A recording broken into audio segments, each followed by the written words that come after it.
इनको बुर्का चाहिए, फर्जी वोट डालेंगे, चेहरा नहीं दिखाएंगे, हमें राष्ट्र चाहिए, राष्ट्र का विकास चाहिए। और आरजेडी कांग्रेस को बुर्का चाहिए, विकास नहीं चाहिए। बिहार में अपने पुराने अवतार में, पुराने रूप में योगी की पहली रैली हो गई है, जिसे लेकर बिहार की सियासत ने अब देश में एक नया रूप ले लिया है। बुर्का बिहार की सियासत में एंट्री मार चुका है। योगी का जो अवतार हमेशा आपने देखा, वही अवतार बिहार में भी अनुपम जी देखने को मिला। लेकिन दर्शकों, खुशी की बात यह है कि मेरे सहयोगी अनुपम प्रसून जी का आज जन्मदिन है और आज बड़ा मंगल दिन है। अनुपम जी, पहले तो अपना उत्तर प्रदेश की तरफ से और सभी दर्शकों की तरफ से आपको जन्मदिन की मंगल शुभकामनाएं। ऐसे ही तरक्की करते रहें आप। धन्यवाद संदीप जी, और मैं तमाम दर्शकों का शुक्रिया अदा करता हूँ, आभार प्रकट करता हूँ उनके लिए।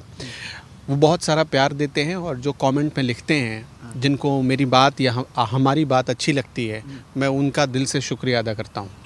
आज चूंकि आपने चर्चा छेड़ी है योगी आदित्यनाथ की बिहार में जो रैलियाँ हुई हैं, 2 रैलियाँ, उन रैलियों का इम्पैक्ट कितना गहरा हुआ है वो हम समझेंगे।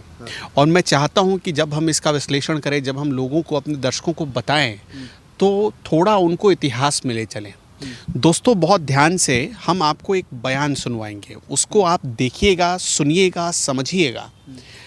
याद है संदीप, जब दूसरी बार योगी आदित्यनाथ सांसद बने थे और वो संसद में पहुंचे थे और किसी मौके पर वो बोलने के लिए संसद के भीतर खड़ा हुए, उस समय लालू प्रसाद यादव बड़े ओहदे पर, रेल मंत्री थे और बड़े ओहदे पर बैठे थे, रुतबा होता था। मतलब लालू यादव की बात सोनिया गांधी भी सुनती थी, या यूं कह लीजिए कि लालू यादव इतने पावरफुल थे कि वो उस समय की कांग्रेस को भी, यूपीए को भी नचा देते थे। तो मामला कुछ ऐसा है कि उस समय योगी आदित्यनाथ संसद में बोलने के लिए खड़े हुए और लालू प्रसाद यादव ने, पता है क्या उनको कहा था? उन्होंने, देखिए मैं हूबहू वही बात कहता हूँ जो लालू प्रसाद यादव ने कही थी, जिसकी वीडियो, जिसकी तस्वीरें लगातार सोशल मीडिया पर पब्लिक डोमेन में आज भी मौजूद है। लालू यादव ने कहा, ओह बैठ जाओ, हेलो बैठ जाओ, बैठ जाओ, ओ बाबा जी बैठ जाओ। इसी तरह से वो कह रहे थे, ओ बाबा जी बैठ जाओ, ओ साधु बाबा बैठ जाओ। साधु का काम मंदिर में घंटा बजाना होता है, राजनीति करना नहीं होता। इस तरह से लालू प्रसाद यादव, मतलब आप कह लीजिए कि नीचा दिखा रहे थे, ह्यूमिलिएट कर रहे थे। किसको? योगी आदित्यनाथ को। एक वो 2004 से 2009 का दौर था, ठीक, और एक दौर आज है। लालू यादव की किडनियां साथ छोड़ चुकी हैं, दोनों किडनियां ख़राब हैं। उनकी बेटी की किडनी पर वो ज़िंदा हैं। उनकी सेहत बहुत ज़्यादा बिगड़ चुकी है। मतलब ये कि वो पहले जैसा एक्टिव भी नहीं है। दिन में अगर 4 रैली करना पड़ जाए तो लालू प्रसाद यादव नहीं कर सकते। ऐसी हालत हो गई है कि ना तो उम्र साथ दे रहा, ना ही संविधान और कानून की किताब। अब संविधान और कानून की किताब के बारे में हम क्यों कह रहे हैं? क्योंकि आपको भी पता है कि लालू यादव सजायाफ्ता हैं, बेल पर बाहर हैं, ज़मानत पर बाहर हैं, और अभी कुछ दिनों पहले ही उनके खिलाफ एक और मामला, IRCTC होटल्स के घोटाले से जुड़ा हुआ मामला सामने आया।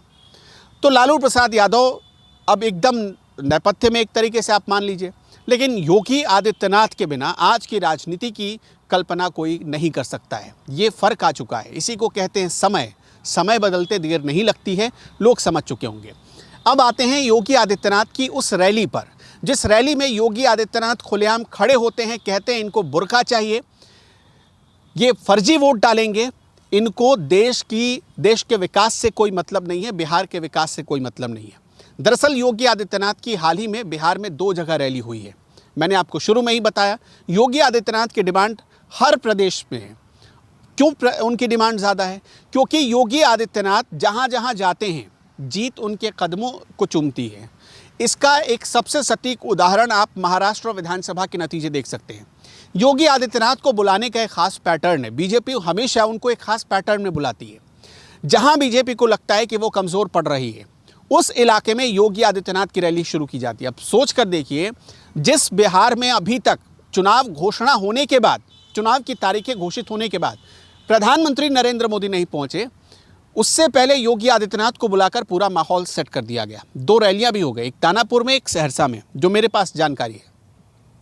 योगी आदित्यनाथ की ये 2 रैलियां कराने का एक सीधा सा मतलब है, सिरसा के इलाके में लोकसभा के चुनाव में बीजेपी थोड़ी कमज़ोर दिखी थी, लेकिन योगी आदित्यनाथ के पहुंचने के बाद माहौल बदल गया और बुर्का का जो टॉपिक है वो फिर से सामने आ गया।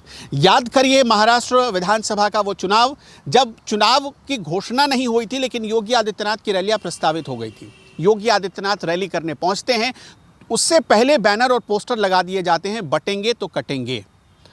और उसके बाद पूरे महाराष्ट्र विधानसभा चुनाव में एक नैरेटिव चल पड़ता है बटेंगे तो कटेंगे का, और ये नैरेटिव इतना सुपर डुपर हिट होता है कि बीजेपी पूर्ण बहुमत से अपनी सरकार बना लेती है गठबंधन के सहयोगी दलों के साथ। ये चमत्कार है योगी आदित्यनाथ की पर्सनालिटी का। दोस्तों, हमने एक पुराने वीडियो में आपको बताया था, जहाँ जहाँ योगी वहीं वहीं जीत, क्योंकि योगी की जीत का स्ट्राइक रेट जब आप मापेंगे तो ये करीब 82% के आसपास पहुँच जाता है। योगी आदित्यनाथ जहाँ जाते हैं, ये मानकर चलिए कि अगर उन्होंने 10 सीटों पर प्रचार किया तो उनमें से 8 सीटें बीजेपी के खाते में ज़रूर आ जाएंगी। ये पैटर्न रहा है योगी आदित्यनाथ का, और इसी वजह से योगी आदित्यनाथ पर बीजेपी इतना भरोसा करती आई है। हमारे पास कुछ एग्जाम्पल भी हैं, मैं चाहता हूं कि आपको वो एग्जाम्पल बताऊं ताकि आपको भी चीज़ें और समझ में आ सके, आसानी से समझ में आ सके। देखिए, हम अभी जो खबर आ रही है उसके हिसाब से, जो हमारे पास डेटा है उसके हिसाब से, मध्य प्रदेश में योगी आदित्यनाथ ने 29 सीटों पर प्रचार किया और उनमें से 23 सीटों पर भाजपा उम्मीदवार की ज़बरदस्त जीत हुई। इसी तरह आपने महाराष्ट्र के आंकड़े तो देखे, महाराष्ट्र में योगी आदित्यनाथ पहुंचे और पूर्ण बहुमत की सरकार बन गई। गुजरात में मोरबी पुल हादसा आपको पता ही होगा।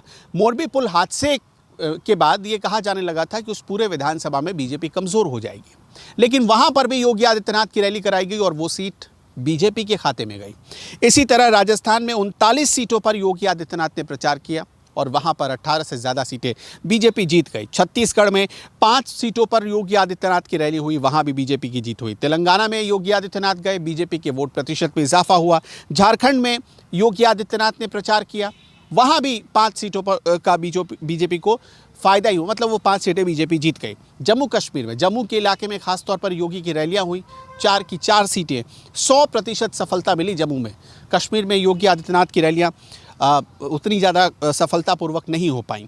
उत्तर प्रदेश में 78% सीटों पर जहाँ जहाँ योगी आदित्यनाथ ने प्रचार किया, वहाँ वहाँ बीजेपी को जीत मिली। विधानसभा के चुनाव में योगी आदित्यनाथ का स्ट्राइक रेट बता रहा है कि बाबा जी हिट हैं, फिट हैं और ज़बरदस्त डिमांड में। इसी वजह से योगी आदित्यनाथ को हर चुनाव से पहले एक ब्रांड एम्बेसडर बनाकर बुलाया जा रहा है, और ब्रांड एम्बेसडर बनाकर बुलाया जाता है तो बीजेपी के आला कमान को ये तसल्ली हो जाती है कि चलिए, हमने एक ऐसे सितारे को उतार दिया है जो कम से कम हमारी जीत की गारंटी ले सकता है। योगी आदित्यनाथ के लॉ एंड ऑर्डर को लेकर जो कामकाज थे उत्तर प्रदेश में, उसने उनको बुलडोज़र बाबा की निशानी दी। उनको एक सख्त प्रशासक की भूमिका में लोग देखते हैं और मानते हैं कि जहां योगी पहुंच गए वहां कोई आपके साथ चीटिंग या बेईमानी नहीं कर सकता, कोई गरीबों का हक नहीं लूट सकता, कोई गुंडा माफिया आपके आसपास नहीं पटक सकता। जो उत्तर प्रदेश के लॉ एंड ऑर्डर को लेकर उन्होंने मिसाल स्थापित की, या उत्तर प्रदेश के लॉ एंड ऑर्डर को जो ब्रांड बनाया योगी ने, उसी ब्रांड का नतीजा है कि आज बीजेपी को योगी आदित्यनाथ ने एक तरीके से ये भरोसा दिया है कि जहाँ जहाँ वो चुनाव प्रचार करने जाएंगे वहाँ वहाँ उसकी जीत होगी। अब वही पैटर्न जो महाराष्ट्र में अपनाया गया, वही पैटर्न बिहार में बीजेपी अपना रही है। जब हम ये बात कहते हैं तो क्यों कहते हैं ये भी समझिए। बिहार में मैंने आपको शुरू में ही बताया कि बड़े बड़े दिग्गज नेताओं की रैली को थोड़ा रोक दिया गया है, कहा गया थोड़ा आराम से, तसल्ली रखिए। अभी योगी का जलवा देखिए आप।